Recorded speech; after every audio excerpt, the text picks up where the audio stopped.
నేను జలాన్ని, మీ జీవాన్ని. వాగులు, వంకలు, సెలయేళ్లు, నదీ నదాలు మొదలైన రూపాల్లో నేను హాయిగా ప్రవహిస్తాను. కుంటలు, చెరువులు, సరస్సులు, మహాసముద్రాల్లో ప్రశాంతంగా కనిపిస్తాను. నాకు అహంభావం లేదు. నాకు స్థిరమైన ఆకారము లేదు. నేను ద్రవ రూపంలో నీటిలా, వాయు రూపంలో ఆవిరి మేఘాల్లా, ఘన రూపంలో మంచులా ఉంటాను.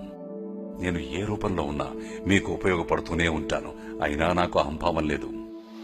మీరు జీవించే ఈ గ్రహంపై 2వ వంతు నేనే ఆక్రమించుకున్నాను. అంతెందుకు, మీ దేహంలో సైతం 60% నేనే ఉన్నాను.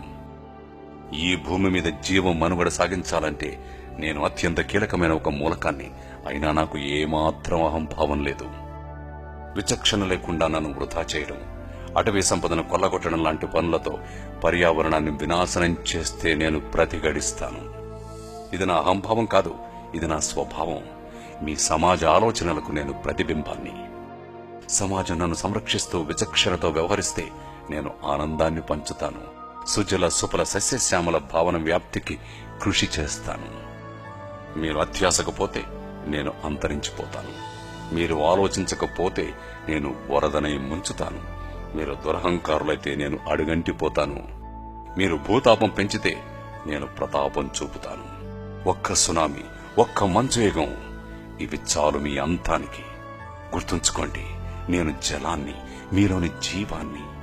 నేనంటే మీరు, మీరంటే నేను. చివరకు నేనుంటేనే మీరు. ఇకనైనా మేలుకోండి, పరనింద మానుకోండి. భావితరాల కోసం జల సంరక్షణ చేపట్టండి.